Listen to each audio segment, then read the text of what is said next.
Meus irmãos, é de arrepiar o testemunho dessa ex-espírita. Testemunho impactante da missionária Ana Guimarães. Testemunho que você encontra completo lá no podcast Recomeçar. Assista esse corte comigo e depois assista ao episódio completo. O link está na descrição desse vídeo. Te peço para você deixar o teu like nesse vídeo e também para você se inscrever em nosso canal se você não for inscrito. Vamos assistir o vídeo. Eu quero deixar aqui que eu li todos os comentários e um comentário me saltou aos olhos que alguém colocou assim: queria tanto ouvir falar do começo. Né? Porque a gente foi pro recomeço, a gente não falou do começo. Sim. Né? O começo, que gerou o melhor dos recomeços, foi devido a uma dificuldade no meu casamento, né? Eu estava passando um momento muito complicado na minha vida conjugal e eu decidi que tinha que ter mudanças. E o meu começo foi assim: vinha de uma situação, nos casamos muito cedo, e meu falecido esposo bebia muito. Excelente marido, pai, companheiro, amigo, mantenedor, não tenho do que reclamar dele. Só tinha essa questão de muita cerveja. E eu já estava cansada de ter uma certidão e não ter um casamento. Eu ouvi as pessoas comentando, até minha sogra, meu cunhado, falando assim: quem quiser se esconder do Valdinei é só vir pra casa dele, que aqui é o lugar que ele menos vem. Eita! Né? Ele saía de manhã pra comprar alguma coisa, eu já sabia que ele não ia voltar. Ele só voltava 2, 3 horas da manhã. Caramba. Então, eu queria ter um casamento. Eu queria ter um esposo, eu queria ter alguém que visse um filme, que fosse ao cinema, que não ficasse só focado em dar presente. Eu queria alguém que estivesse presente. Sim. E aí, eu comecei a ouvir sobre uma igreja perto da minha casa, né? E aí eu decidi, eu era do candomblé nesse tempo ainda, e eu decidi que tudo que eu estava fazendo lá não estava me dando o retorno que eu esperava, né? Eu queria algo duradouro, algo que mudasse, algo que virasse a chave, como a gente fala. E aí eu comecei a dar um tempo. Falei, vou dar 7 dias para ver se as coisas melhoram ou não melhoram. Conversei com algumas forças espirituais que eu acreditava na época. E quando deu o 7º dia, eu me arrumei, fui para a igreja. Não sei até hoje, de verdade, como foi que eu fui para lá na frente. Eu sentei, que eu chamo carinhosamente do CTI, que é aqueles bancos que ficam perto da porta, né? Que se der ruim, tu vai embora, tu já tá perto da porta. Eu sentei, mas quando aquela mulher tava pregando, eu falei, quem contou minha vida pra aquela mulher? Eu comecei a ficar irada, porque minha irmã era dessa igreja já, né? Eu falei, ela contou tudo da minha vida pra essa mulher, só pode. Mas a mulher nem era do Rio, não tinha nem como ela saber de nada, era o Espírito Santo impulsionando ela a falar o que ela precisava falar. E eu atravessei o corredor da minha igreja e fui parar no altar para aceitar Jesus. Não lembro como foi, não lembro mesmo. Só sei que eu estava lá e quando alguém perguntou para mim, você quer Jesus? Aí eu pensei assim, Paula sendo Paula, né? Pô, vou aceitar, né? Pega malzão não aceitar. Todo mundo tá me olhando. Né? Porque na hora da guerra, ao invés de todo mundo fechar o olho e clamar para Deus, para o Espírito Santo quebrar correntes, quebrar cadeias, sim, que as pessoas que estão ali estão aprisionadas em alguma coisa, né? Aí a gente fica olhando para ver o que Jesus vai fazer, quantos ele vai salvar, quem ele vai salvar. E aí quando eu olhei a igreja toda me olhando, eu falei, pô, pega malzão, fala que não quero Jesus, vou falar que quero. Né? Aí eu falei, quero. Né? Mas pensando assim, você que já foi a uma igreja, quando fizeram o apelo, você sentiu vontade de ir à frente, mas você não conseguiu sair do lugar, é normal, é compreensível, você tem que romper isso. E quando você chegar lá, você não vai chegar com uma mente santa, você vai chegar com uma mente assim, caramba, vou ter que largar a cerveja, vou ter que largar aquela roupinha, Porque era o que eu pensava. Vou ter Sim. que largar tudo. Só que a proposta não era largar tudo. A proposta era trazer Jesus pro meu tudo. Uau. Eita. Né? E aí, eu falei assim, eu não tô sentindo falta do quê? Eu tô sentindo falta do quem. Eita. Né? E eu falei, eu não posso sair daqui sem levar ele pra casa comigo. Aí eu aceitei Jesus, né? Já falei que a geladeira tava cheia de cerveja, essa parte já contei. E esse foi o meu começo, né? Eu aceitei Jesus, meu marido continuou bebendo. Por incrível que pareça, quando você toma uma decisão, Deus te faz uma promessa, você está embaixo de uma promessa, parece que tudo fica mais difícil, e fica mesmo. Por quê? Porque Satanás, ele não vai poder vetar Deus de fazer a promessa, e ele não pode vetar Deus de cumprir a promessa. Sim. Ele vai tentar embaraçar os caminhos para que você desista no meio do caminho para que a promessa não se cumpra. Uau. Então o negócio ficou tão estreito que parecia que ele bebia mais para me desestimular a parar de orar. E quando na primeira semana que eu aceitei Jesus, eu já fui pro monte, já fui orar. Fiquei lá 1 ano orando, de segunda a sexta. Terças e quintas eu descia mais cedo para vir direto pro culto. E chegou uma vez que ele disse para mim, na porta da barraca, muito bêbado, eu passando, ele disse, me chamou e disse, não desiste de mim não. E eu falei, não posso desistir, tenho meu marido, meu casamento, meus 2 filhos, minha casa. E continuei orando, até que numa quinta-feira ele chegou e falou que não ia beber mais. Tive que usar a estratégia. Você que é uma mulher bem assim, né, bocuda, como eu era, né, nós somos dessas. Você precisa criar uma estratégia. Por quê? Porque não é na força do que você vai falar. É. Tem guerras que você vai vencer, você não vai vencer sendo profetisa, juíza, alguém que tem um nome e uma palmeira como uma Débora. Você vai vencer sendo quem você precisa ser naquela guerra. Débora nos ensina que ela é juíza, ela é esposa, ela é profetisa, mas ela ganha uma guerra sendo mãe. Então a gente precisa identificar qual é o nosso papel em muitas guerras. E eu identifiquei que naquela guerra não adiantaria eu falar a palavra de sentença como a juíza, não adiantaria bater no pé como profeta. Eu tinha que ficar quieta, fechar a boca e deixar Deus falar por mim. Aleluia. Então, para eu poder fechar a boca, eu fingi que estava dormindo. Estratégia. Oh. Né? Nova convertida, fingi que tava dormindo. E aí ele bebeu sexta-feira, ele bebeu sábado, ele bebeu domingo. E no domingo eu me arrumando pra ir pro culto com os meus filhos. Daqui a pouco, quando eu pisquei, ele tava do meu lado arrumado, dizendo, vou com você pro culto. Aí o meu lado, que não tava muito convertido, ainda pensou, ele vai fazer eu passar vergonha. Mas não, ele foi. Deus falou com ele, ele aceitou Jesus e nunca mais ele bebeu. Aleluia. A partir daquele dia, eu passei a ter um casamento. Casamento mesmo. Casamento de ter um marido que se posicionou como um sacerdote, que orava por mim, que trazia projetos de oração para casa, que ensinava a Bíblia, que ele ensinava sem saber, né? Ele ensinava do jeito dele, ele trabalhava... não podia ir aos cultos, né? Ele trabalhava num posto de gasolina. Trabalhava em 2 empregos. Eu quase fui a esposa do pai do Cris, né? Quase fui a Charlene. Aí ele trabalhava de manhã como guarda de endemia e à tarde num posto de gasolina. Então ele não podia ir em muitos cultos, né? Mas ele falava assim, anota onde o pregador vai pregar para quando eu chegar em casa eu estudar. Ele chegava em casa meia-noite. Ele ia dormir 1 da manhã. Porque ele ia estudar, o que ele não pôde participar do culto. E 3 horas da manhã ele levantava para orar por mim. Meu Deus. Eu passei a ter um sacerdote posicionado. Não um sacerdote de nome. Um sacerdote que exercia o sacerdócio. E aí a nossa casa ficou uma casa muito diferente. Porque a gente já não brigava, não tinha atrito. Porque o que trazia o atrito era bebida. Sim. E não tinha mais bebida. Então a gente passou a planejar, a juntar dinheiro. Não é que a gente aceitou Jesus e a gente ficou com mais dinheiro. Às vezes as pessoas falam assim, fulano não era cristão, não tinha nada, ficou cristão, agora tem. Não, é que a gente deixou de gastar naquilo que a gente gastava à toa. A gente não comprava mais bebida, ele não comprava mais cigarro. Então a gente foi o quê? Tudo que era investido naquilo que não era pão, retornou para nós. Sim. Então Deus fez uma grande obra na nossa casa e os meus filhos puderam ter um pai. Não um pai que dava presente, mas um pai que estava presente.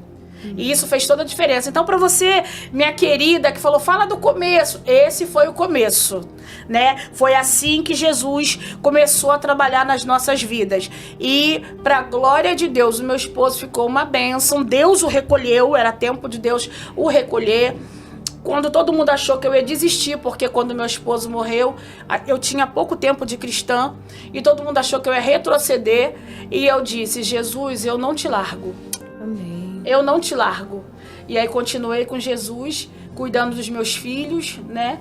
E aí vocês já conhecem a primeira parte do recomeço. Foi perder o amor da sua vida. É difícil. Então eu queria falar para você que vai ver esse podcast, que perdeu um filho, uma filha, um marido, alguém do seu círculo familiar, e você está vivendo essa fase onde Deus te fez promessas e você condicionou todas as promessas a viver com aquela pessoa. E aí aquela pessoa não está mais aqui e parece que a promessa perdeu todo o brilho, todo o foco. E eu quero dizer a você que as promessas do Senhor se cumprem.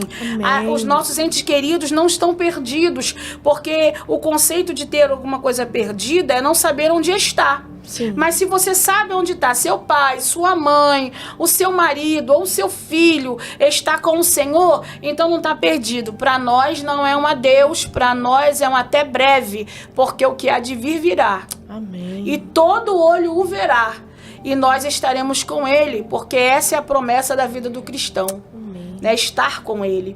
Então, que você comece com o que você tem, tudo que você precisa para vencer já está com você. Não se perca na opinião de alguém, porque você não é, muitas vezes, aquilo que falam de você. Quantas vezes nós somos sentenciados por alguma fala de alguém que poderia falar bem, falou mal. Alguém que poderia te proteger, te expôs. Alguém que tinha uma liderança sobre você, como um pai, uma mãe, uma tia, um avô, uma avó, libera uma palavra sobre você e você passa a acreditar naquilo e aquilo não é a tua verdade. Então, busque a verdade. Cristo é a verdade. Passe a orar e dizer, Senhor, eu quero te ver com os meus olhos. Senhor, eu quero saber o que tu pensa a meu respeito. Nós passamos muito tempo do nosso dia preocupado com o que A e B está pensando sobre nós e nos esquecemos de perguntar aquele que Jeremias 29 disse, eu que sei que pensamento eu tenho sobre você, é de paz e não é de mal. Aleluia. Então a gente fica preocupado com tantas coisas e esquecendo de perguntar para aquele cuja boca dá a resposta certa. Então só vai. Não fica preocupado com o que você vai ter que largar. Quem vai fazer isso é o Espírito Santo. Só reconheça quem ele é, reconheça quem você é, troque com ele. Ele diz, o meu fardo é leve. Então pega o teu pesado, entrega para ele e vem receber ele como pai. A Bíblia diz que ali entra o espírito de adoção. Tu é transportado do império das trevas e vai habitar no reino dele, né? Você passa a ser filha desse rei, herda um reino e de bônus, ainda que é o melhor bônus, ainda passa a ser casa do Espírito Santo. E aí, meu filho, não tem pra ninguém. Só começa. Faz que nem eu. Olhei. Tô presa nessa situação. Eu não tenho como sair. Ninguém da terra pode resolver pra mim. Vai pra quem resolve. Quem resolve? Jesus. Ele entrou na minha casa e o alcoolismo teve que sair. Ele entrou na minha casa e o divórcio teve que sair. Ele entrou na minha casa e o Espírito Santo entrou e fez uma obra restauradora incrível. Forte, hein? Como você está falando sobre o seu começo, foi através do seu casamento. Tem muitos casamentos que estão sofrendo batalhas espirituais. E você que veio de uma outra religião, tem muitos trabalhos que são feitos para destruir casamentos. Isso é verdade? É verdade. É verdade. Existem trabalhos tanto para amarrar, que chamam-se de amarrações, quanto para esfriar, né? Existem trabalhos diversos para isso. Se você perceber, o primeiro passo para você vencer uma batalha é reconhecer que tem uma batalha. Sim. Porque tem muita gente que está passando por batalhas, mas ainda não entendeu com a batalha. Isso é normal. Isso é comum. Não tem nada comum.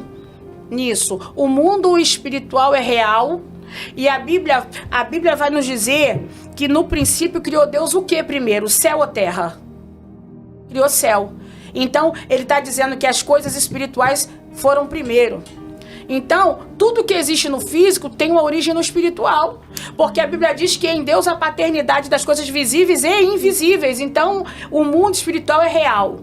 Parece uma contradição o que a Bíblia diz, porque o livro diz assim, que o homem foi criado por Deus antes da fundação do mundo. E você vê Gênesis, você vê Deus criando o homem após. Não há contradição nisso. Isso nos faz entender uma coisa. Tudo aquilo que Deus quis fazer, ele já considerava feito. Então, o homem estava realmente antes da fundação do mundo, porque o homem estava onde? Dentro de Deus. Quando Deus forma o boneco, porque ele não cria, criar parte do princípio que não tem matéria-prima. Deus faz o homem do pó. Então, Deus criou o pó e formou o homem. Então, quando Deus forma o homem do pó da terra, ele sopra nas narinas para que aquele homem que existia dentro dele passasse para dentro do boneco. Então, o homem já existia em Deus antes da fundação do mundo. E quando a gente entende que há uma batalha espiritual, acontecendo coisas, atritos, nada a ver, gritaria, uma incompatibilidade, de repente, você começa a entender que alguma coisa está fugindo do controle. Nojo da pessoa. Nojo. Você amava e agora você olha, você é indiferente, você precisa... É claro, nós não estamos falando de alguém que te dá motivo para indiferença. Sim. Porque um homem que não trata bem a esposa... Já não é espiritual. Isso não é espiritual, isso é comportamental. Sim. Né? Agora nós estamos falando de um casal que tinha uma harmonia e de repente a casa virou de cabeça para baixo, sem motivo, sem nada aparente, começa a orar. Começa a buscar discernimento em Deus. Começa a fortalecer. Uma das coisas que a gente aprende é que, às vezes, o marido ora e a esposa ora. E quando a gente vai lidar com o casal, eles nunca oram juntos. Ora separado. Sempre oram separados.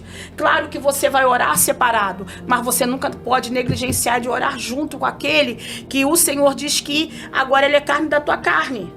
Então precisa tirar um período junto de oração, de planejamento espiritual, precisa desse alinhamento. Muitos casamentos estão vivendo de aparência, por quê? Porque cada um quer viver um tempo e esquecendo que quando a gente casa é uma mala para dois. Não estou falando de você perder o seu individualismo, o seu momento. Eu estou dizendo que a gente tem que aprender a compartilhar momentos juntos. E um dos melhores momentos que a gente pode compartilhar junto é orar junto. Sim. Tem coisas que só o marido vai poder liberar na vida da esposa. Que é o sacerdote dela. Colocar a mão na cabeça dela e orar, profetizar. A gente tem um exemplo de um homem que amava a esposa. Ele tá com aquela esposa e ele não entende a esposa. Ele não entende a dor que ela tá passando. Ele diz assim, Ana, eu não sou melhor pra você do que 10 filhos? Como que você vai falar isso pra uma mulher que o anseio da vida dela é gerar? É ter um. É alguém que não tá... Ele ama, mas ele não tá sabendo dimensionar a dor. Então tem muitos maridos que não conseguem enxergar as esposas nas suas fragilidades. Não consegue. E aí começa a ter um atrito, uma dificuldade. E nós estamos falando de espíritos oportunistas. Ele não joga pra perder, não. Ele fica te analisando ao derredor. Sim. E quando a gente dá um mole, ele quer chegar. E aí o Senhor vem e nos blinda, porque a Bíblia diz que aos teus anjos dará ordem a nosso respeito para nos guardar em todos os seus caminhos. Na primeira parte, quando nós falamos sobre macumba pegar em crente, teve algumas pessoas que vieram falando sobre, não, tem que estar no esconderijo do Altíssimo. E eu vou dizer para você, tira a primeira parte do versículo de Salmo. Qual é o primeiro versículo? Aquele que habita. Aquele que habita no esconderijo do Altíssimo, a sombra do Onipotente descansará. Tira esse versículo e lê todo o resto. Não faz sentido. Então, para você dizer que não pega ou que pega, você precisa saber se você é um habitante do esconderijo. Sim. Se você sabe descansar à sombra. Uma das coisas mais difíceis que tem é que quando a gente vem pra cá, a gente bota no Waze, bota no Google Maps, mas o esconderijo do Altíssimo não tem isso. Quem te leva para lá é o Espírito. Então, se você não estiver alinhado, como é que todo o resto, como é que o anjo vai acampar ao redor de você se você não é alguém que habita? Porque habitar faz parte de você. Porque morar, a gente mora onde dá. Agora, habitar, não. Pega um pinguim e bota no deserto. Pega um camelo, coloca no gelo. Então, o teu habitar faz parte de quem você é.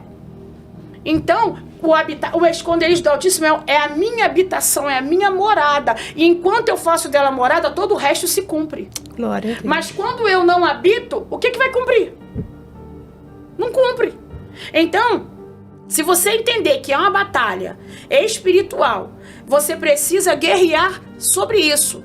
Identifiquei, opa, peraí, tem alguma coisa estranha. A gente não é assim. A nossa casa não é de gritaria. A nossa casa não é assim. A nossa casa sempre foi de harmonia. Vamos embora ver o que está acontecendo? Vamos dobrar o joelho nós dois? Vamos falar com Deus? Vamos falar com aquele que tudo revela, tudo sabe, tudo fala, porque ele tem boca, ele fala, ele tem mãos e apalpam, ele tem pé e movimenta, diz Isaías. Então, precisa identificar a batalha, olhar a área que precisa ser blindada, porque se há uma batalha, teve uma brecha. Sim. Uma legalidade, ele entrou por uma legalidade, ou ele está fazendo uma guerrilha, porque ele é oportunista, ele é opositor. Então a gente precisa, como casal, sentar e falar qual é a área frágil do nosso casamento.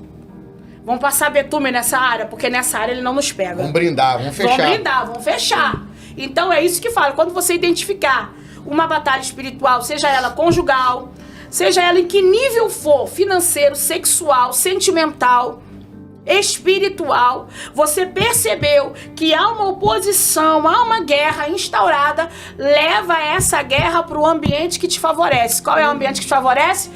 Céu. Leva pro céu. Leva pro céu. Leva pro céu. É. E tem muito...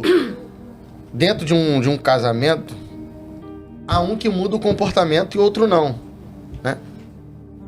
Isso também é um trabalho também. Muitas das vezes é um ataque espiritual, né? Porque a gente também não pode botar tudo na conta do mundo espiritual. A gente não pode demonizar tudo não, porque tem o caráter do homem, tem o comportamento, tem a personalidade. Mas do nada a pessoa mudou. Tava tudo bem, um casamento abençoado. Não. Do nada muda. Não, aí não. Até a psicologia fala sobre isso, né?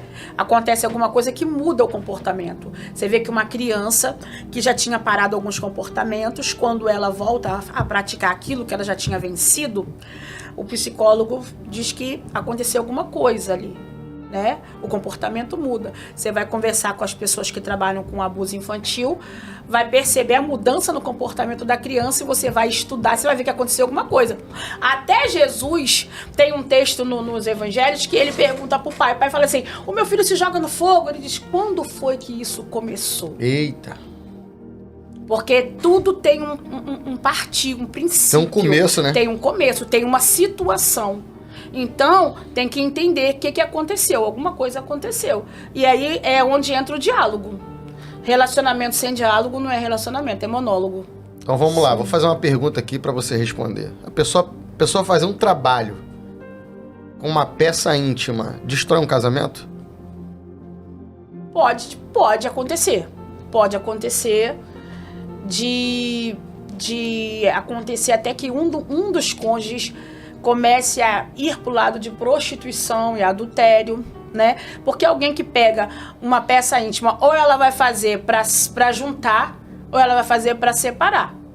Então, são trabalhos de amarrações que são feitos, trabalhos para esfriar ou para esquentar. Pode acontecer sim. Eita. É uma coisa que a gente tem que cuidar, porque o nome já diz, é uma peça íntima.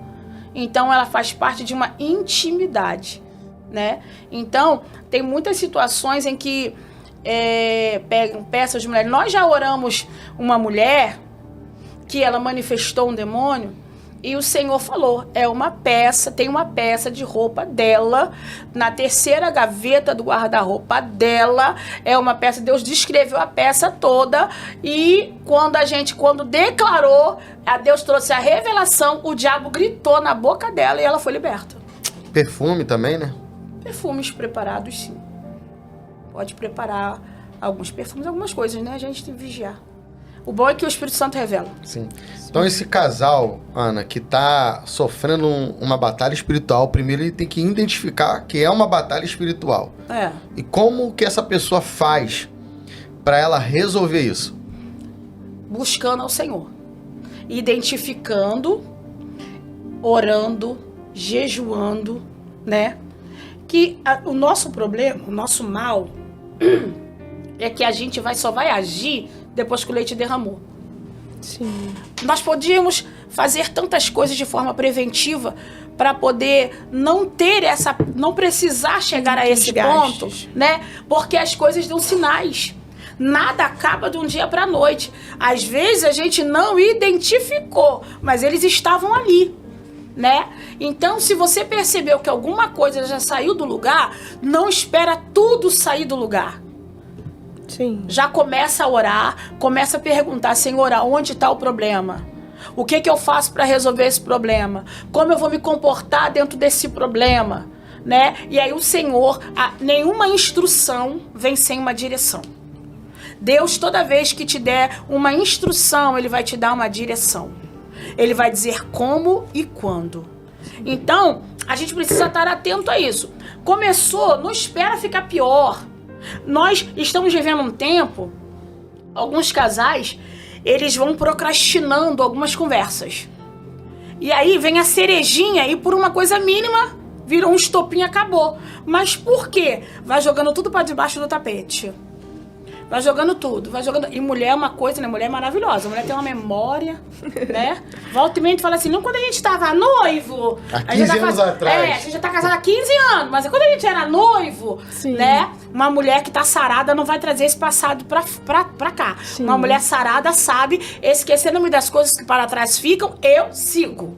Então, nós precisamos, assim, resolver. Aconteceu hoje? Senta hoje, conversa, resolve. Não deixa o sol se pôr sobre a ira, né? Um dia eu tô subindo um monte, o Espírito Santo falou comigo assim, você vai orar. Por quê? Porque há um grupo que as mulheres menos perdoam.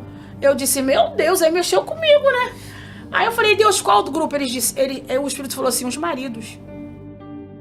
Porque você perdoa alguém, mas você é capaz de conviver com o teu marido com raiva, sem perdoar, dormindo, comendo, bebendo, trabalhando todo dia. Meu Deus. Tanto é que na primeira discussão tu joga logo na cara. Porque quando você falou aquilo que não era mais fácil sentar com ele e falar, não gostei do que você falou. Guarda, né? Vai guardando, vai somatizando. Aí a gente tem mulheres que são uma bênção, mas estão doentes. Mulheres que são servas do Senhor, adoecidas. E uma vez eu vi um pastor dizendo que o marido, ou ele vai ser a sua doença, ou ele vai ser a sua cura. Uau. Eu sou tua cura, hein? Olha aí. Isso aí, entendeu? Então, pra você que identificar uma batalha espiritual, não há pra onde você correr. Sim. Corre pro quarto. Sim. Senta, olha, eu tô percebendo que as coisas estão fugindo do controle, vamos orar. E se você não professou Jesus ainda, deixa eu te falar uma coisa, eu vou te contar um segredo. Não conta pra ninguém. Esse você conta. Nós temos que parar com esse negócio de achar que Deus é crente. Deus só ouve crente. Ele diz assim, clama a mim e responder-te-ei. Ele está dizendo, clama a mim, presbítero, clama a mim, pastor, clama a mim, cristão. Ele está dizendo, clama a mim. Ele é acessível a todos. Você pode entrar pro teu quarto agora, depois que tu vê o podcast. Tu entra pro teu quarto e aí você vai falar com ele, como filho. Sim. Se bota na presença como filho de um pai que é zeloso, de um pai que não vai lançar no teu rosto o teu passado, o teu presente, um pai que é amoroso, um pai que amou de tal maneira que entregou o melhor que ele tinha, o único filho. Então você identificou, não tem nada fabuloso nisso não. Deus, ele é acessível. Vai pro teu quarto e fala assim, eu tô aqui, sou tua filha tal, fala teu nome, né? Declara. E eu tô percebendo que o negócio não tá esquisito, só o Senhor que pode agir aqui. E aí tu vai ver Deus trabalhar. E aí depois tu conta o testemunho. Sim. Pronto, simples. Que podcast, hein, Fernanda? Tremendo. Entrando nessa vertente, né, que estamos falando, eu lembrei de um dia a gente estava conversando sobre, né, coisas que a gente ouve da minha avó, da avó, de mãe. A gente estava falando sobre esse assunto, e isso é bom quando um casal tem diálogo, porque foge muito, diminui as brechas, né? Porque quando um relacionamento você pode falar de tudo, diminui. Verdade. Aí a gente estava falando sobre, pessoas que às vezes entram dentro da nossa casa e quando volta, quando sai, né, vai embora, deixa sempre uma energia. Às vezes o ambiente tá bem, eu e o meu esposo estamos bem, a casa tá bem, os filhos estão bem, os animais, mas quando a visita vai embora, as coisas, o ambiente não tão legal. Isso também é preciso, você precisa analisar. Precisa. Não são todos, né? Não são todos. A nossa casa, ela é o nosso jardim fechado. Ela é o lugar da nossa intimidade, né? A Bíblia, ela tem um texto maravilhoso. Quando Naamã, ele precisa ir a Samaria, o rei dá carta, né? Para ele poder ir, chegar. A carta faz ele adentrar o palácio, falar com o rei. Mas a mesma carta não deu acesso a ele à casa de Eliseu. Então tem coisas que não vão ter acessos na nossa casa. Sim. Tem gente que não vai sentar no nosso sofá nem na nossa mesa. E tá tudo bem, porque a nossa casa é um jardim fechado, né? Tem pessoas que, quando você ora, algumas vezes o Senhor diz, unge o portão, né? Unge tudo, unge aquele território. E aí, por quê? Tem gente que fala assim, nossa, tem um tempão que eu tô tentando chegar na tua casa e não consigo chegar. Eu falo, uma hora tu chega. Tem pessoas que Deus não vai deixar chegar. Sim. Né? Quando Deus quiser que chegue na tua casa, Ele vai fazer chegar. Sim. O Neemias está no palácio, Hanani chega, dá a notícia. Era necessário ele chegar. Então Deus fez ele chegar. Mas Naamã não chegou na casa de Eliseu. Eliseu o recebeu no meio do caminho. Nem recebeu, mandou Geazi. Então a carta que deu acesso a ele ao palácio não deu a casa. Então nem todo mundo vai ter acesso à nossa casa. Sim. E não é porque a nossa casa é maravilhosa, é porque é a nossa casa. A nossa casa. Então a nossa casa, ela precisa ser guardada. Vai chamar todo mundo para nossa casa? Claro que não. Né? Tem gente que não vai. Tem gente que não vai ter acesso, porque tem gente que não tá pronto para viver um ambiente que a gente vive. Não porque somos melhores, é porque já entendemos. Você vê Jesus entrar na casa de Jairo. Jesus vai tirar um povo. Aquele povo não está pronto para ver o milagre. Sim. Aquele povo é incrédulo. Quando Jesus fala que a menina não está morta, eles do lado de fora estão rindo. Então por que eu vou chamar incrédulo para o meu ambiente de milagre? Não tem como. Não tem como. Então tem gente que não vai ter como estar com a gente na nossa casa, porque a nossa casa é um cenário de milagre. O céu tá ali, manifesta na nossa casa. Então não é todo mundo que vai. E tá tudo bem, como eu não vou em todas as casas, como você também não vai em todas as casas. Não é porque nós somos invejosas. Porque não tem esse nós. O acesso não tá aberto. O acesso não tá aberto. Por quê? Por causa de algumas energias. Sim. Né? Dentro do espiritismo, espiritismo do candomblé, vou deixar claro que tem gente que falou assim, espiritismo do candomblé, a minha mãe, na nossa casa, nunca faltava olho de boi atrás da porta. Sim. Porque se entrasse o invejoso, o olho ia estourar. Ali era o sinal. Tem uma fala que os antigos falavam, né? Nossos avós falavam assim, fulano não vai na nossa casa não, porque fulano é seca pimenteira. Já ouviu falar essa frase? Pois é, meus avós falavam. Isso quer dizer o quê? Fulano é invejoso. Ele de entrar, a planta morria. Energia, né? É, ruim. Né? Tem gente que tem muita inveja. O invejoso, eu li isso, uma coisa aí é fenomenal. O invejoso não quer o que você tem. Já parou pra pensar nisso? O invejoso quer que você não tenha. Porque tem pessoas que te admiram pelo teu bom gosto. Olha que brinco bonito. Olha que colar bonito. Olha que mulher cristã bonita. Falar isso não é inveja. É um reconhecimento de alguém que é bonito. Sim. Né? Agora, a pessoa não tá elogiando você porque ela não quer que você tenha. O invejoso não quer que você tenha. Ele não quer só o que você quer que você tenha. Né? Você fala assim, poxa, eu adorei o jeito que você organizou a sua sala. Que bonito, né? Falar, olha, eu gostei desse tapete. Mas eu não tenho inveja nisso, eu só gostei. Sim, é um elogio. É um elogio do seu bom gosto. Né? Mas tem gente que vai olhar e falar, nossa, eu quero um tapete desse. Eu quero essa sala, eu quero esse marido, eu quero essa casa. É diferente. Sim. É diferente. O bom gosto, a admiração de um bom gosto para o invejoso. Sim. Os antigos falavam muito isso, eu ouvi isso muito da minha mãe. Pra não deixar ninguém sentar na tua cama. Minha mãe também tinha isso. Minha mãe não deixava, não. Que ela falava que a cama era algo muito íntimo, coisa do casal. E quando você vai ver na cultura de Jesus, cama e mesa são altares. Você deixa qualquer coisa no teu altar? Não. Mesmo porque a tua cama tá no teu quarto, né? Tu vai dar acesso à intimidade, Você vai dar né? acesso ao lugar da tua intimidade pra qualquer um. Mas vamos lá. Vai pegar isso aqui agora, hein? Ai, meu Deus. Mas é amiga. Mas é amiga. Mas ela gosta de mim. E aí? Sala, cozinha, copa, terraço. Meu quarto é meu quarto. Estamos falando muito de casamento aqui. No final, nada planejado. É verdade. O Espírito de Deus está conduzindo esse podcast. E eu tenho certeza que tem muitos casamentos que virou até esse ano, mas ao ponto de acabar.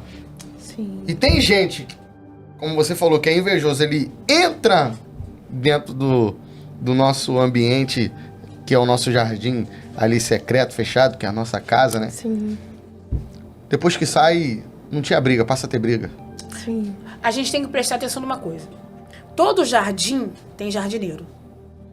Quem cuida? Nós temos que saber uma diferença de jardim para terreno baldio. Se você colocar qualquer pessoa na sua casa, ela, dependendo da pessoa que entra, você está fazendo do teu jardim um terreno baldio. O que é um terreno baldio? É um terreno que tem dono, mas que nunca cercou, nunca cuidou. Todo mundo tem acesso. Todo mundo tem acesso. Joga resto de animal podre, resto de obra, móvel velho, tudo que ele quer descartar, ele bota no terreno baldio. Jardim fechado, não. Jardim fechado tem quem cuida. Jardim fechado tem jardineiro. Então, para jardim fechado, é um jardim, ele é embelezado, ele é para embelezar. O jardim traz fragrância, terreno baldio, não. Então, tem pessoas que não podem entrar no nosso jardim para não fazer dele terreno baldio. Porque vai embora, vai deixar seus lixos. Isso. Depois tem que pagar o preço para arrancar o lixo, né? Oi, é árduo. Até reconhecer que alguém deixou um lixo. Tem... Até ter esse discernimento. Porque a gente vai tratando algumas coisas como muito natural. Sim. É normal brigar. Sim. É normal desentender. É normal, tudo é normal. Só que tem coisas que não são normais. Sim. E a gente precisa estar atento, ter esse discernimento espiritual, ter essa sensibilidade. O que tem acontecido hoje é que nós estamos tão frios espiritualmente que as coisas estão gritando na nossa frente e a gente não está entendendo. Não tem mais esse discernimento espiritual. O Espírito não está nos acessando como deve. Por quê? Porque nós estamos tão cheios de muitas coisas e perdendo essa sensibilidade espiritual. Que nós, nesse início de ano, possamos trabalhar bastante o nosso discernimento espiritual. Porque a palavra de ordem é discernimento. Forte. É bom porque quando Ananias e Safira chegaram na presença de Pedro, na mesma hora o Espírito disse, eles estão mentindo. É o mesmo Espírito que temos em nós. Por que em nós o Espírito não está falando mais nada?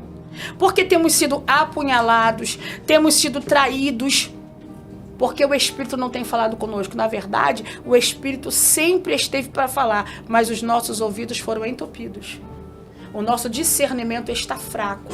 Então que haja em nós discernimento, porque o discernimento, Deus já dizia assim, ó, sou eu que estou ali, não sou eu que estou ali não. Ó, eu que falei, não fui eu quem falou. Então discernimento espiritual é você entender que a Bíblia diz que provai e vede se todo espírito vem de Deus. Então tem espírito que não vem, mas ele tem boca e ele também fala. E se não tiver ouvido alinhado à boca de Deus, começa a ouvir tudo e qualquer coisa, menos Deus. Então que no teu casamento, que o Deus dos deuses seja a terceira dobra.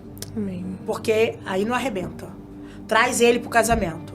Se você colocar Deus no seu plano, você vai ter Deus no seu resultado. Aleluia. Vamos lá. Em casais aqui, depois eu vou deixar a Fernanda dar continuidade ao podcast. A gente tá batendo muito nessa Mas tese. o Senhor falou que estava me separando para trabalhar com casais. Eita, olha isso aí como é que Deus é tremendo. A gente ora antes de o podcast ir ao ar, né? Vamos lá. Dentro de casa, quebra a televisão, quebra a máquina de lavar, quebra o micro-ondas. Isso é normal? Depende.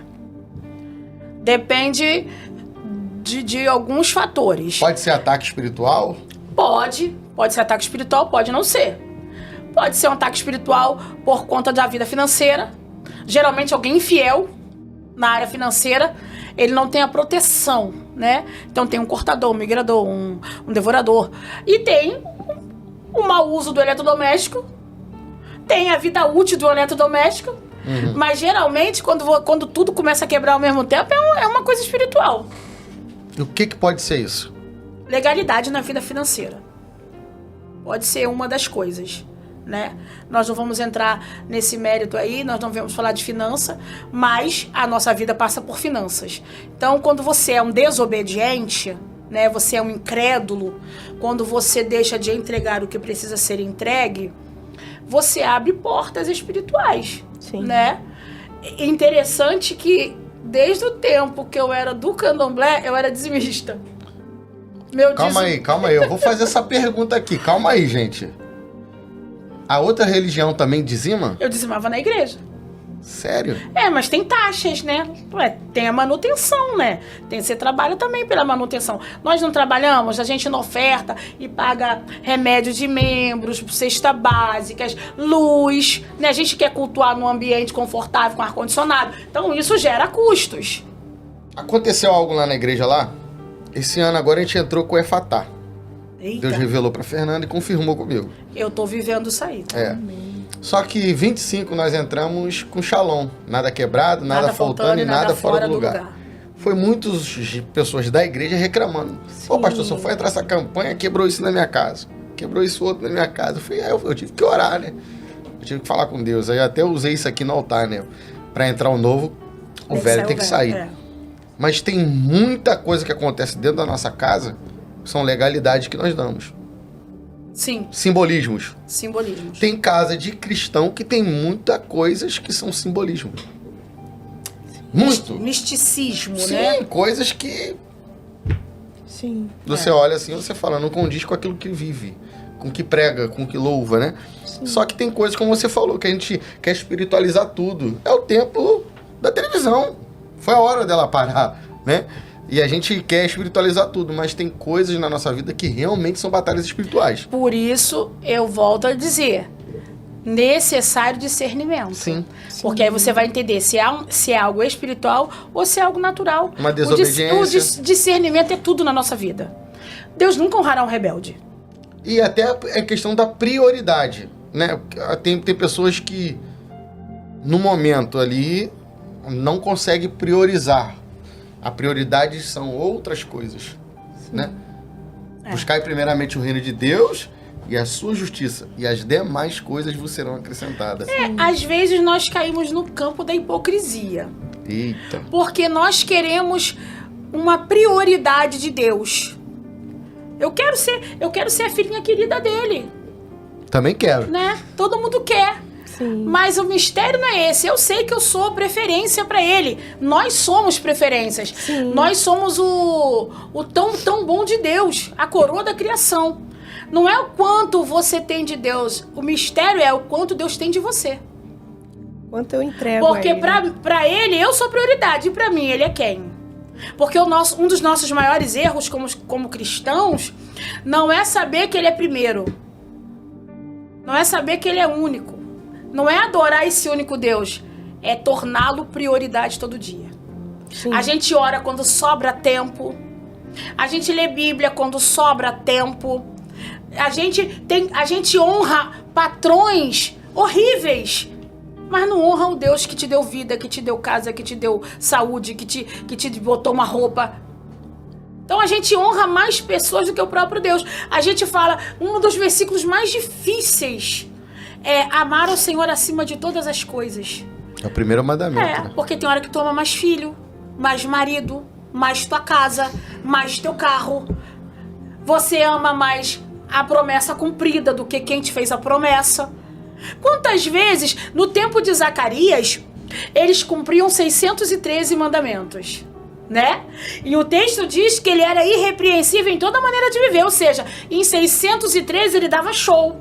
Aí Jesus veio e melhorou para nós, tirou 611, deixou 2. E quando eu não tropeço no primeiro, eu tropeço no segundo. Amar o teu próximo como a ti mesmo. Pois é. Tem dia que eu não tô amando o próximo como deveria amar. Tem dia que eu não tô amando Deus como deveria amar. Então, a nossa vida é ambígua. Sim. A gente precisa colocar ele no centro. Todo dia. Como aquele livro do pastor Luciano Subirá. Até que nada mais importe. É como ele quer ser, ele quer ser achado por nós, né? A Bíblia diz assim, eu amo os que me amam, os que me buscam me encontrarão. Então, ele quer ser buscado, ele quer ser encontrado, mas há uma forma de fazer isso. Correto? Então, que nós possamos ter discernimento para entender. Quebrou por quê? É uma batalha? Vou usar as armas da batalha. As armas da nossa milícia não são carnais. É físico? Vou fazer serão para comprar outro. É isso aí. Forte. Vamos entrar numas perguntinhas aqui que eu separei pra Ana. Meu Deus, me cobre. Já tá coberta, mulher. Me cobre. Vamos falar um pouquinho sobre, né? Acabamos de virar o ano e muitos têm aquela coisa que aprendeu com mãe, com pai, as simpatias. Né? Muitas são feitas na virada do ano que as pessoas acham que é inofensivo. Não, é pra mim, o ano ser próspero, pra que tenha amor e assim vai. Fala aí, Ana, sobre algumas coisas.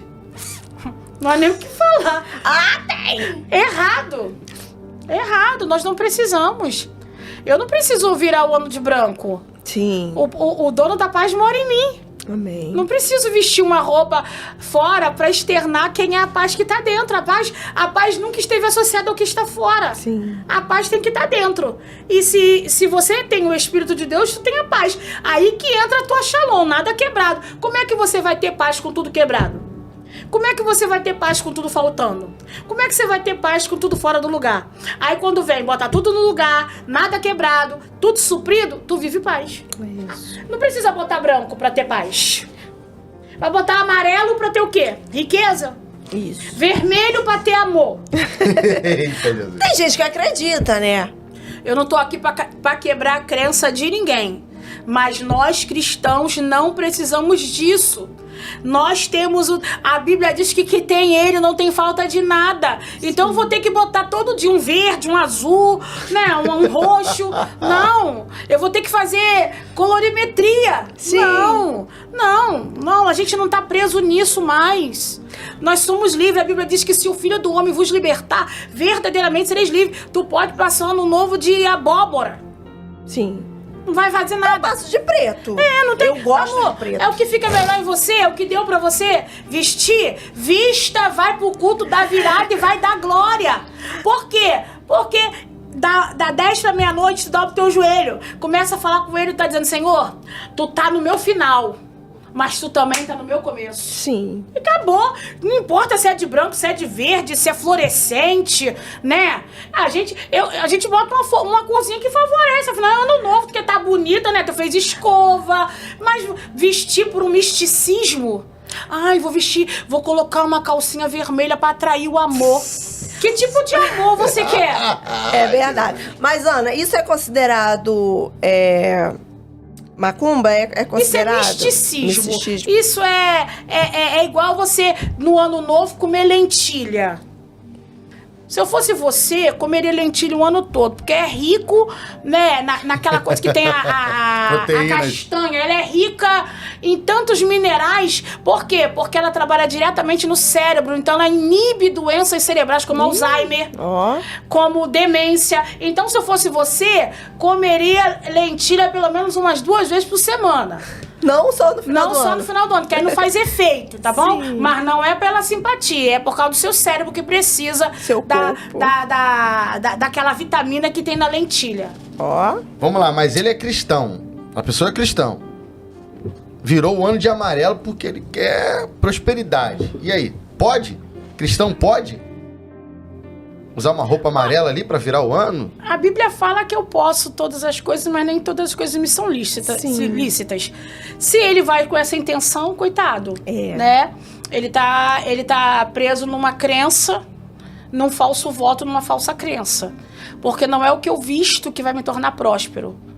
O que vai me tornar próspero é arregaçar as mangas e trabalhar. Isso. O que vai me fazer próspero é eu entrar numa escola e estudar. O que vai me fazer próspero é ter caráter. Isso vai me fazer ter níveis de prosperidade, porque prosperidade não tem a ver com dinheiro. Tem gente que não tem dinheiro e compra pão todo dia, é próspero. Então, vestiu amarelo à toa. Às vezes nem combinou com o teu tom da pele. Pronto, E faz parte da sua paleta. Vai. Essa aí, meu Deus do céu. Quer ser próspero, vai trabalhar, vai estudar. É isso aí. Quer prosperidade, trabalha, né? Levanta cedo, vai estudar, né? Tem que desmistificar que, porque a gente é crente, Deus tem que nos colocar nos melhores lugares. Os melhores lugares estão dispostos para nós, só que a gente não quer estudar. Sim. A gente não quer se graduar. A gente quer ficar achando que vai cair do céu, irmão. Deus não é injusto. Sim. O Espírito Santo vai fazer você lembrar o que você estudou. Sim. Agora, se você não estudou, não tem como ele te lembrar, né? Quando eu lecionava, os alunos falavam assim: ô Paula, você vai me reprovar? Eu falava, não, porque eu não reprovo ninguém. E aí eles falavam assim, não reprova. Eu falei, como que eu vou te reprovar? Eu vou dar a nota que você tirar. Eita. É o então, que você... quem se reprova é você. É isso. Porque eu não vou inventar uma nota pra você. Se você tirar 8, eu vou te dar 8. Se você tirar 0, eu vou te dar 0. Então, você que determina se você vai reprovar ou vai aprovar. Então, se você quer prosperidade na sua vida, níveis de prosperidade, tem prosperidade espiritual, financeira, um casamento próspero. Sim. Né? Quantas vezes nós vemos casais cristãos, mas que andam em jugo desigual? Meu Deus. Jugo desigual não é só você casar com alguém, se relacionar com alguém que é fora da tua fé. Jugo desigual é a mulher que puxa para um lado e o marido para o outro. Jugo desigual é que não tem como um acordo sobre a educação de um filho. Jugo desigual é quando não tem o diálogo para chegar num denominador comum para eles terem uma vitória. Quantos casais não estão tendo vitórias porque cada um está guerreando, puxando para um lado? Ao invés de unir força, eles se tornaram um reino dividido. E um reino dividido não vence batalha, Sim. não vence guerra. Então, que nós possamos entender isso. Vamos entender isso. De novo, vai, Fernanda. Vambora. Uma perguntinha. Daqui a 40 dias vem a famosa Festa da Carne. E carnaval abre portas no mundo espiritual? Abrem. Muitas. Muitas. Você vê as escolas de samba enredo? Hoje, muitas escolas, elas inseriram até atabaques, né? E atabaque, até para ele sair do barracão, tem um trâmite espiritual para isso, né? Não sei como é a macumba hoje, né? Mas antigamente até o atabaque comia, né? Então, eles estão inserindo essas coisas, trazendo cantigas, né? Com alusões a orixás. Nós não vamos entrar no mérito disso, mas há um trabalho todo espiritual nos barracões, uma autorização para se fazer isso. Isso é portais, né? Você vê que o prefeito, que é a autoridade do estado, né? O prefeito do município, a autoridade municipal, ele entrega a chave Sim, para a autoridade do carnaval. Festa da carne. Carne não se converte. Carne é mortificada por jejum. A carne não se converte. Se você não der vazão à sua carne, você vira fofoqueira, lasciva, prostituta, né? Uma fornicadora, um adúltero, porque são coisas carnais. Nós matamos isso com jejum e oração. Nós alimentamos esse lado para enfraquecer o lado da carne. E aí vem uma festa que ela tem a legalidade de aflorar o que é da carne.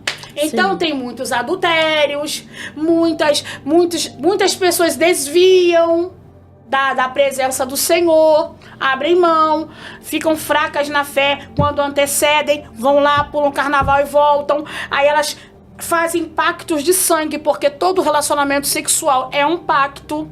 Isso é fazem forte. Alianças, né? E aí vem cheio de coisas, maridos que vão pra festa, se alcoolizam, tem relacionamento sexual sem preservativo, volta com doença, passa por uma esposa que ficou em casa. É a festa da carne. O que cristão vai fazer lá? Sim. A não ser que ele vai evangelizar, né? Dá certo não, hein? Aí é outra história. Agora, cristão e carnaval, filho. Tem que ter um projeto lá onde eu moro, chamado Vem o Teu Reino. São 10 dias. Todo carnaval a gente passa na praça principal da Mantiqueira. Tem uma tenda de oração. Ó, se tu quiser ir lá em Xerém, no carnaval, tu vai me achar na tenda. Vai lá na tenda que eu vou orar por você. Que eu sou uma das responsáveis dessa tenda de oração lá, com a missionária Catarina, pastor Marcos Soares, Vinícius, né? Nós fazemos 10 dias, todas as igrejas, 99% das igrejas da localidade participam, tem o seu dia de participar. Então a gente passa o carnaval todinho na praça, louvando, adorando, falando de Jesus. Quer ir pra lá? Vai pra lá. Mas não vai passar por cair, não. É cilada, vai não. É isso aí. Vigia. Temos que vigiar, porque realmente acontece muitos acidentes, muitas coisas terríveis nesse período tão curto que você não sabe se você vai retornar. Verdade. Né? Então é algo bem complicado. Fernanda, a Bíblia fala que nós temos 3 inimigos, né? O mundo, o diabo e a nossa carne. E a Bíblia fala que a nossa carne é o pior deles, porque essa está conosco todo o tempo. Então não combina alguém que foi nascido em Deus, que prioriza o que é espiritual, descer pro nível da carne. Sim. Porque a gente não dá vazão à carne. A Bíblia não nos dá esse direito, esse respaldo. Pelo contrário, ela manda a gente lutar contra. Aí você que professa Cristo, tu vai ficar à vontade num lugar onde Satanás está arrastando alguém que personifica Cristo? Não faz sentido para nós a gente saber que o nosso Deus Todo-Poderoso, que enviou o Filho dele para trazer o religare novamente, nos levar de volta ao projeto original, nos dar a chance de um recomeço de humanidade. Sim. Ir para um lugar onde estão pegando esse Jesus e colocando ele pequeno, aonde um diabo vence ele a ponto de arrastar. Sim. Que cristão ficaria nesse lugar? Não tem como. Não tem como. Não tem como. Depois de ser lavado, descer ao nível vai dos retornar porcos. ao próprio vômito? É forte. Posso fazer a minha última? Pode. Fernanda está polêmica, hein, gente? Não, eu bem suave. Como fazer... Voltou com tudo. Voltou com tudo. Que isso, gente? Que isso? Como quebrar a maldição hereditária? Primeiro, reconhecendo que tem uma. A Bíblia fala de espíritos familiares. Você faz uma coisa que a gente chama de um mapeamento e você começa a observar padrões que se repetem, né? O seu tataravô é alcoólatra, o seu bisavô é alcoólatra, o seu avô é alcoólatra, o seu pai é alcoólatra. Você já percebe um padrão. Sim. E aí, se você não se colocar como um freio, aquilo passa em você, pega teu filho e vai pegando. Sim. Então ali a gente percebe que há um problema hereditário. Não é só físico, não é só a química do alcoolismo, né? Da dependência física. Há um espírito familiar que é alimentado, né? Ele se alimentou do tataravô, do bisavô, do avô, do pai. Ele está inserido nessa família há gerações. E aí você identificou o padrão e você pensa assim, não quero isso pra mim. Sim. Não quero. E aí você entra e fala, Jesus, eu quero ser o freio da minha geração. Não vai passar de mim, não me pega. Eu não serei mais alcoólatra. O meu pai foi, meu bisavô foi, meu tataravô foi, todo mundo foi. Eu não tenho como mudar isso, mas eu não tenho como mudar a vida deles, mas tenho como mudar a minha. E aí você muda a história que tu tá vivendo. Sim. Entendeu? Isso são padrões. Por exemplo, todas as mulheres da família morrem com a mesma doença. Essa doença só pega mulheres. É um padrão. Sim. Todas as pessoas dessa família têm um problema de miséria. É um padrão. Então, quando você faz um mapeamento, você vai saber das histórias da sua família, tanto do lado do seu pai quanto do lado da sua mãe, né? Não tem quando o casal vai pra casar, que eles vão no médico da genética para saber compatibilidade, para futuro eles terem filho. O mapeamento é isso, é você olhar, ao invés da genética física, você vai olhar os padrões que se repetem no meio da sua família, né? Principalmente quando esse casal já tem filho. Por quê? Porque você é responsável espiritual por aquela criança. Você não quer que aquelas crianças caminhem em caminhos que não são bons, não foram bons nem pro seu bisavô, nem pro avô, nem para você. E se você não se posicionar hoje quanto a isso, possa ser que isso continue perpetuando. Sim. Então, a maldição é isso.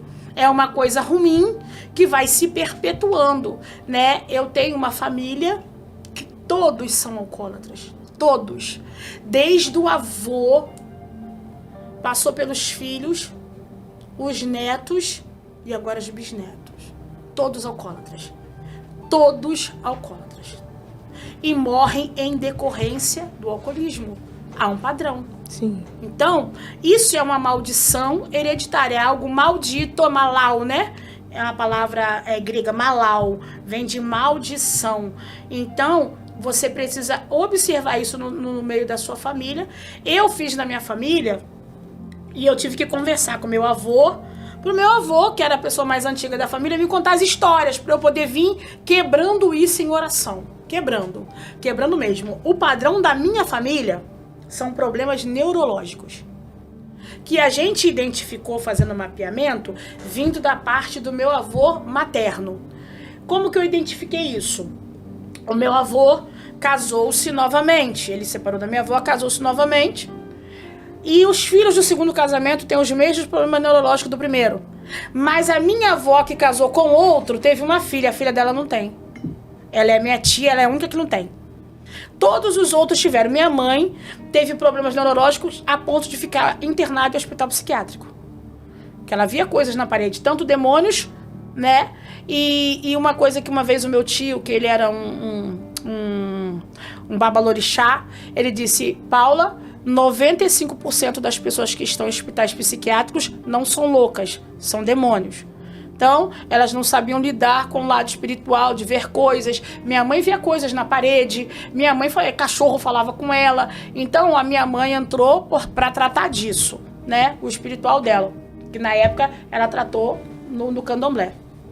E a gente aprender, conversar com os mais velhos, pegar os padrões repetitivos e guerrear no espiritual como? De joelho, no jejum, na oração. Se você sabe que os antecedentes da tua casa, todos eles são atacados na área neurológica, tu já vai botar a mão na tua cabeça e falar: capeta, aqui não, aqui não, aqui não, aqui tem um governo estabelecido, aqui Deus governa, a mente de Cristo está na minha mente, e você começa a repreender e dizer: aqui comigo não, eu sou o freio de Deus. É assim que eu orei na minha casa, eu sou o freio de Deus. Atacou minha mãe, atacou minhas tias, atacou meu avô, a mim não vai atacar, porque eu entendi que agora eu sou de Deus. Amém. E aí eu botei a mão na minha cabeça e falei: aqui não, aqui toda maldição é quebrada, porque o sangue de Jesus está comigo. Mas antes disso, teve algum ataque espiritual acerca disso sobre você? Aconteceu alguma coisa? Olha, Guerras? Muitas guerras, né? Eu vivi num contexto de guerra. Eu acho que eu sou a Xena. Vivi um contexto de guerra, porque você viver num lugar, tem uma mãe doente, né? Eu vou contar uma coisa aqui pra vocês, muito séria. Nós morávamos num bairro chamado Pocilga, lá em Xerém. E era porque lá tinha um chiqueiro muito grande, um chiqueirão muito grande. Nós comemos lavagem, comidas que eram destinadas a porcos. Porque tamanha era a miséria que a gente vivia. Então era um mundo espiritual assim terrível, né? Tinha minha mãe doente, ficava... A minha mãe não internava e ficava um mês. A minha mãe ficava 1 ano e 2 meses. Meu Deus. 9 meses. A minha mãe no Natal tinha licença pra vir em casa, passar o aniversário dela, que era 25 de dezembro, e dia 26 voltar pra ficar internada de novo. Então nossa vida era guerra. Por isso que eu falei na primeira vez dos recomeços. Toda a internação era uma sentença de: será que ela volta dessa vez? Então era complicado. Então a gente vivia num contexto de guerra. Então a gente era atacado, a nossa casa era De uma hora para outra, a nossa casa era infestada de formigas. Que todos nós tínhamos que dormir embaixo de uma árvore, porque a gente não podia entrar em casa. Você não via piso, você não via parede, só via formiga. Do mesmo jeito que elas apareciam, elas desapareciam de tempo em tempo. E a gente não entendia o porquê. Mas eram contextos que a gente vivia que a gente não tinha noção, a gente não tinha nível espiritual para entender. A gente era criança, né? De minha mãe dando consulta. Era difícil, o mundo espiritual era terrível. Porque vinha minha mãe, que era mãe de santo, e criou meu tio, que era pastor. Então tinha sexta-feira, defumação, casca de alho em casa, defumando. E tinha o meu tio orando. Então eram dois mundos espirituais, Em guerra. Então a gente vivia naquele meio ali. Então a gente sente cheiro. Quem trabalha com libertação sente cheiros no ambiente. Sim. Entrou num ambiente de guerra, sente algum cheiro, é cigarro, é cachaça, coisas estranhas, entendeu? Não é porque a gente veio, porque todo mundo que veio do espiritismo tem sensibilidade. Não, todo mundo que serve a Deus, que tem um Espírito Santo, é sensível. Sim. Então, a principal arma é você identificar e guerrear. E guerrear, meu amor. Liberar a palavra. Toda declaração, ela precisa ser verbalizada. Sim. Né? A declaração, ela é feita de forma verbal. E aí você começa, olha só. Senhor, aqui na minha casa, eu tenho ensinado isso para algumas mulheres. A Bíblia tem um texto que diz assim: crie, por isso falei. Sim. Eu só falei porque eu criei. Sim. Então eu falo assim, irmã, tu crê? Se tu crê que a tua família será salva, então tu fala. Libera. E aí tu libera. Crie, por isso eu falei, vai ser salvo todo mundo. Ninguém vai se perder. Tá todo mundo perdido, mas tu tá liberando no mundo espiritual e o teu adversário tá ouvindo e dizendo, eita, ela tá doida. Ela tá confiando. E aí tu fala, Senhor, a tua palavra declara, crie, por isso falei. E eu digo, aqui na minha casa não vai ter isso, não vai ter aquilo, não vai ter derrota, Satanás não vai fazer morada aqui, por quê? Porque eu tô declarando que essa casa é de Deus, essa casa é jardim fechado e tem jardineiro que cuida. Uau. Faz declaração pro mundo espiritual. É isso aí. Libera a palavra. Libera a palavra. Forte. Forte, hein? Pastor, o negócio é forte. Prendemos bastante, hein? Simpatia. Deus me livre. Cristão pode fazer simpatia? Não pode. Vou contar um testemunho familiar. Minha mãe, né, como boa candomblessista que foi, adorava uma simpatia, né? Pra você ter uma ideia, minha mãe fez simpatia pra minha irmã não ter piolho. Meu Deus. Tem simpatia pra isso, tá? Não vou ensinar, não tô aqui pra isso. Nem ensina, não. Aí, a gente não vive mais disso, mas eu queria dar esse testemunho, porque talvez alguém na sua casa tá vivendo e você ainda não identificou. Isso. A minha mãe teve a minha irmã Cristiane, mais de 1 ano e meio, quase 2, não andava, só rastejava. E aí nós morávamos num sítio e nós tínhamos um casal de cabritos, né? Tem a Terezinha e o Fernandinho, que eu dei nomes. E aí, ensinaram pra minha mãe que ela tinha que pegar o filhote, lavar as perninhas do filhote numa bacia e naquela mesma água lavar as pernas da minha irmã. Falar lá umas palavras. E aí, à medida que o filhotinho fosse pegando firmeza pra ficar em pé, a minha irmã também ia. Minha mãe foi e fez, né? Passou alguns anos, a minha tia Maria Rosa teve uma filha chamada Adriana. A minha prima também não andou. Aí a minha tia, simpatia. Passou alguns anos, a minha tia Itelvina teve uma filha. E aí a minha prima não andou e minha tia, simpatia. Há 8 anos atrás, a minha neta Liz nasceu. E a gente percebeu que havia um problema. A Liz não andou. O que ele esperava? Fazer simpatia. Simpatia. Por quê? Porque ele foi alimentado pela minha mãe, ele foi alimentado por 2 tias, e quando chegou nessa geração, ele diz, opa, eu vou cooperar nessa situação aí. Aí, como eu tinha orado, eu disse que eu era o freio de Deus, o que eu fiz? Falei, capeta, aqui não vai ter simpatia não. Falei, amor, pega o óleo ungido. Meu marido pegou. Falei, eu oro, tu passa nas pernas de Liz. Eu orei e disse, Liz, vovó e vovô não tem prata nem ouro. Mas o que nós temos, nós te damos. Em nome de Jesus, levanta. E adivinha, não adivinha não, porque eu vou contar. Ela não levantou. 14 dias depois, Liz levantou, andou e subiu 16 degraus da escada da minha sala para o segundo andar. Meu Deus. Então ali ele entendeu. Nessa geração não vai ter. Glória a Deus. Nem nas outras. Por quê? Porque eu falei, eu sou o freio de Deus, para em mim. Não ultrapassa aqui, porque Jesus entrou. E quando Jesus entra, e eu disse sério, ela vai andar quando Deus quiser. Porque eu sabia que Deus ia fazer. Eu tinha convicção que Deus vai fazer. Então, para você que tá cuidando de alguém, que tá rastejando e que você tá sem esperança, eu vim aqui para te dizer que o Deus que nós estamos falando aqui no Recomeçar, Ele é o Deus que levanta paralítico, Ele é o Deus que levanta coxo, Ele é o Deus que tira da sepultura, Ele é o Deus que muda a história.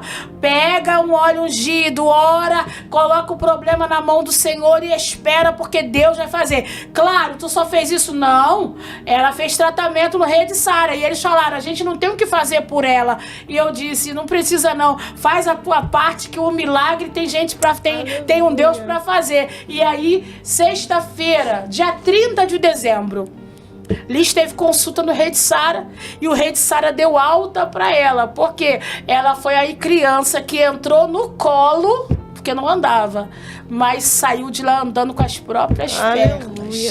E eles perguntaram, vocês são crente? Eu falei, crente não, porque crente é quem crê em alguma coisa. Nós somos cristãos, nós cremos em Deus. Aí ela falou assim, nossa, você pode orar pelo meu pai? Ele vai fazer quimioterapia. Eu falei, posso orar, meu filho? Vou orar que Deus vai entrar, Deus vai bradar. E aí Liz está andando para a glória de Deus. Aleluia. Milagre. Milagre. Glória Viveremos milagre. Quem olhava para a casa de Zacarias dizia assim, ah, coitado deles, né? Que casa triste. Quem tá olhando de fora tá dizendo que triste, mas quem tá dentro tá vendo. Isabel tá gerando. Eita, tá glória. crescendo. Quem olha de fora tá dizendo, essa casa é de vergonha, essa casa é de bagunça, essa casa é de gente que tá nas drogas, na prostituição, mas eles não sabem que Jesus já entrou na casa, aleluia, e já tá mudando a história da casa. Uma casa que quem olha de fora é de vergonha, Jesus tá dizendo, eu tô escolhendo essa casa. Eu creio. Eu olhava pra casa de Jairo e dizia, essa casa é de vergonha. Jesus entrou e quem estava morto ressuscitou. E a casa não era mais de vergonha, virou casa de testemunho. Quem passava em frente à minha casa dizia, essa casa é de vergonha. Uma mulher doente, uma mulher macumbeira, com filhos comendo lavagem, crianças que não vão ter estudo. E aí Jesus entrou e todas nós temos diploma, todas nós crescemos, todas nós avançamos, temos as nossas famílias, nós não fomos aquilo que falaram que nós seríamos, porque nós não aceitamos aquela palavra sobre nós. Se você está embaixo de uma palavra de derrota, lembre-se, um momento não determina a tua história. Tu pode até estar passando um momento difícil agora, mas Jesus vai entrar. É só para você crescer, para ter maturidade, para ter conhecimento de quem você é, e daqui a pouco Jesus vai resolver a tua história e tu vai lembrar disso e vai dizer, isso foi testemunho, isso me fez crescer. Aleluia. Glória a Deus. Eita, Jesus. Levanta a mão aí que virou culto. Eita, virou culto, hein? Eu vou marchar aqui, hein? Eu sou da marcha, me respeita. Aleluia. Forte. Você falou sobre a formiga, né? Que você tinha que dormir fora da casa. Tem situações que não tem doce, não tem nada e aparece aquela formiga ali. É o que isso aí? É uma batalha espiritual? É um ataque? É o que isso aí? Isso é normal? Não. Tem que ter um contexto, né? Tudo tem um contexto. Sim. Por exemplo, tem casas, tem muita gente que não sabe. A cerâmica estufa, né? Aí, formigas vão por baixo e elas estufam. Ou a argamassa perdeu a validade, porque tudo tem validade, sim, né? Mas nós estamos falando de algo assim, uma casa mega limpa, uma casa que não tem lixo, que não fica lixo atrás da porta, né? Minha mãe não deixava a gente deixar lixo atrás da porta, ela falava, não, quem gosta disso é demônio. Quem gosta de sujeira, quem se alimenta de sujeira, né? que nem não é tanto assim também. Mas é terrível você deixar roupa espalhada, louça na pia, lixo atrás da porta, né? Sim. E aí... Os cantinhos. Os cantinhos, negligenciando. Porque conforme é a tua vida fora, é a tua vida espiritual. É um espelho. Sim. A tua casa é a tua vida espiritual, né? Então, a casa tá toda ok e vem aquele monte de formiga, não é normal. A casa tá toda limpa, não tem lixo, não tem nada. Veio aquele montão de mosca, não é normal.